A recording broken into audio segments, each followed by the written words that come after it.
This presentation is an analytical review of the literature on factors influencing attrition in adult online education, and is in partial fulfillment for Memorial University course Education 6610, Research on Computers in the Curriculum. The purpose of this literature review is to present an analysis on the theme of factors influencing attrition in online education. Within the context of this literature review, attrition is characterized as a departure from or delay in successful completion of program requirements. In 2008, there were an estimated 4 million students enrolled in online courses. With the ever-increasing enrollment, the online learning market has been predicted to approach a $50 billion industry by 2014.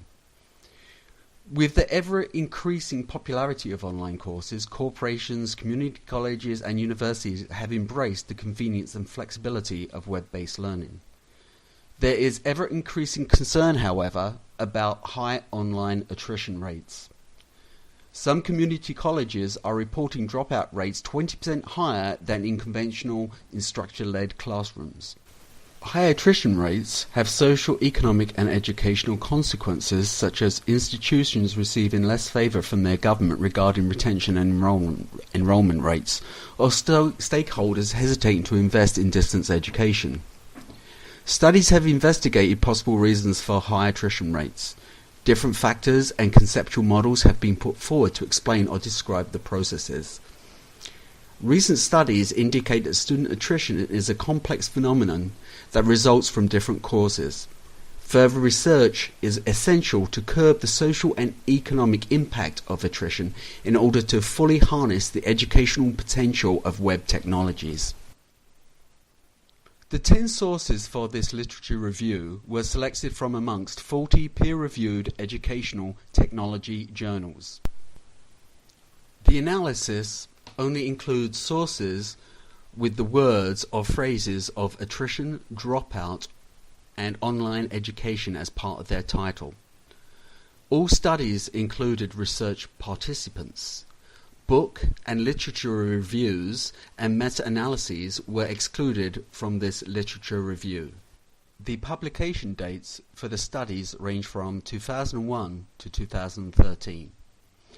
Also, due to the rapidity of technological change, preference was given to more contemporary studies, 7 of which were published within the last 5 years.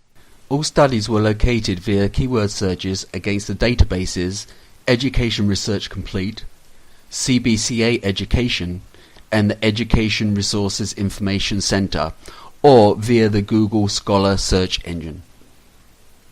Of the 10 studies, 2 studies were based upon American community college students, 5 on American university students, 1 on employees from an American Midwest landscaping company, 1 from the Middle East Technical University in Turkey, and 1 from the Ludwig Maximilians University in Germany. All studies were quantitative in nature and employed inferential statistical techniques for data analysis. Sample sizes varied between 107 and 685 for 9 of the 10 studies. The 10th used randomized samples of 30 students to represent the population, since the data sets to be compared were of different size. 6 studies employed demographic data. 9 studies employed surveys to provide all or at least part of their data. The exception was the German study that endeavoured to predict online student dropouts based upon early student participation patterns which were operationalized. Of the 9 studies that employed surveys, 8 solicited data directly from students. The exception was the study Student Attrition in Mathematics E-Learning, which solicited student data from online instructors. The purpose of 3 studies was to develop models capable of predicting non-persistent students.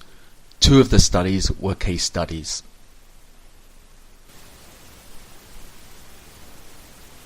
The analysis of the 10 studies revealed 4 main subthemes related to factors influencing attrition rates. These were student demographic data, student support, hours enrolled, and motivation. Demographic data of online students are different from traditional instructor-led classroom students. 6 of the 10 studies featured various combinations of student demographic data. Results in this regard were, for the most part, not conclusive. This was borne out by the study by Choi and Park and Aragon and Johnson, which found no statistically significant differences. 2 studies elected not to employ demographics due to the lack of consensus in the literature about the impact of demographics on student persistence in online courses. The majority of students enrolled in online courses are typically older, work either full or part-time, and are more likely to have families than students enrolled in traditional face-to-face courses. According to Holder, prior literature indicates that positive support from family, friends, employers and colleagues is typically more important for online students to succeed. However, results for support were not consistent. 2 studies investigated aspects of both support from work and family on persistence in online education.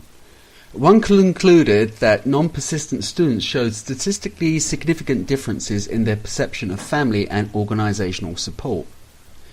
The other study found no significant relationship between course completion and support from family and work. The German study by Neubauer and Nister quantified online participation patterns in order to find a method of predicting non-persistent students based upon early student participation patterns. However, this study did not attempt to measure support. It simply recommended support-based interventions based upon participation patterns that, statistically speaking, indicate a student is likely to withdraw. 3 studies investigate the effect of the number of student credit hours on course completion. The Aragon and Johnson study investigated whether hours enrolled, in addition to age, ethnicity, financial aid eligibility, academic readiness, grade point average and self-directed learning readiness, affected course completion.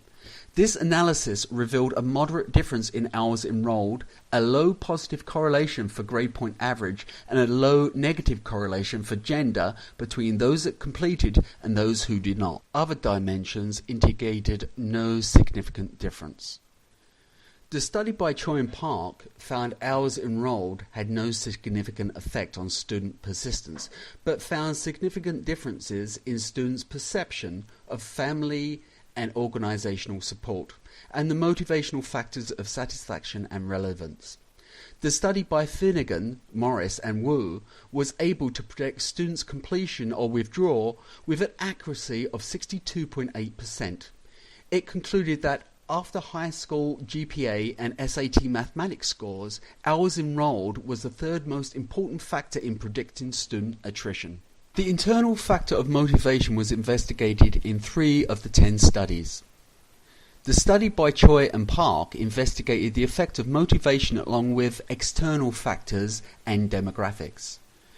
Motivation was gauged in terms of satisfaction and relevance using Keller's Instructional Materials Motivation Survey.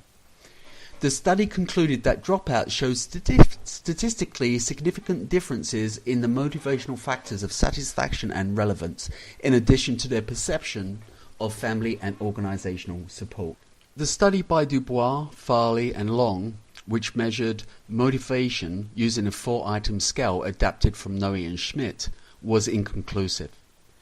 The Boise State University evaluative case study by Cheong focused on iteratively making instructional materials more interesting and relevant in order to increase student confidence, satisfaction and motivation. Motivational appeal of instructional materials was based upon Keller's attention, relevance, confidence, satisfaction model. As such, the dropout rate for first-time online adult learners was reduced from 44 to 15% over a 3-year period. Demographics played a significant role in 6 of the 10 studies. To make comparisons between these studies was problematic as the only demographic variables common to all were age and gender, and there was little coherence between their results aside from the fact that demographics do not seem to play a significant role.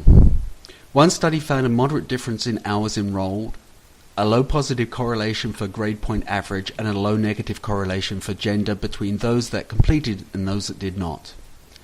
The study by Choi and Park revealed that dropouts show significantly significant differences in their perception of family and organizational support, and the motivational factors of satisfaction and relevance.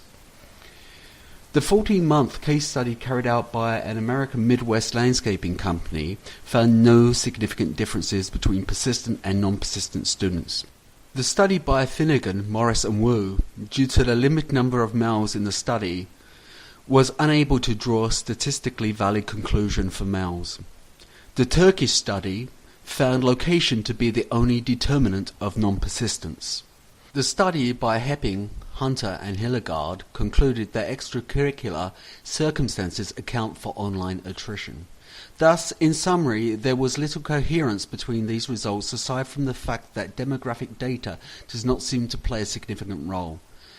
One possible reason for the heavy reliance on demographic data in these studies may be its relative availability.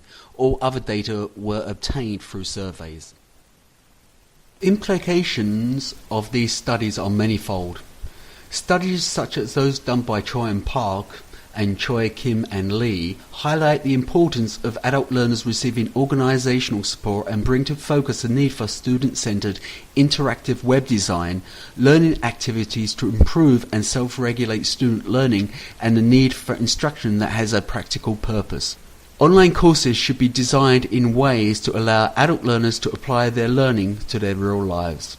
The Turkish study emphasizes need for institutions to reduce or eliminate student commitments which cannot be carried out online, and they need to consider product-based means of assessment. Most studies indicated the need for students' entry characteristics to be assessed prior to course commencement in order to better address students' weaknesses and identify at-risk students. In this way, counselors and/or faculty can intervene. These studies show that there exists the tendency for at-risk students to gravitate towards online courses in the hope that they will persevere in a different learning environment.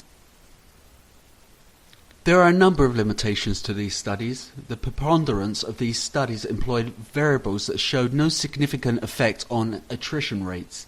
This was particularly true of demographics. The majority of studies employed an excessive number of variables with no apparent consideration of such changes as confounding and/or adequate sample size. The studies that showed the most significant results were studies such as student attrition in mathematics e-learning, which employed student attrition as a sole measure of student satisfaction and course viability. Another concern with these studies is that these studies cut across companies, universities and community colleges and countries such as Germany, Korea, United States and Turkey. As such, one must necessarily question the applicability of such studies to specific educational domains.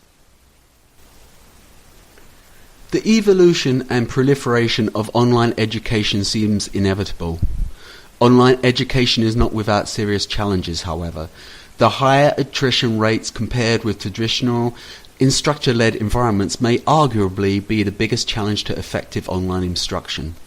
Online instruction is in need of ongoing and comprehensive rigorous research. However, as shown by the Boise State University study, this problem is not insurmountable. Boise State was able to reduce attrition rates for first-time online adult learners from 44% to 15% over a 3-year period. Student satisfaction was reflected in course evaluations, which indicated that in consecutive semesters, learners found instruction to be increasingly satisfying and motivational. The reduced attrition rates at Boise State have proven to be more cost-effective for the college than recruiting new students. As a result, they have been able to increase the number of online programs they offer.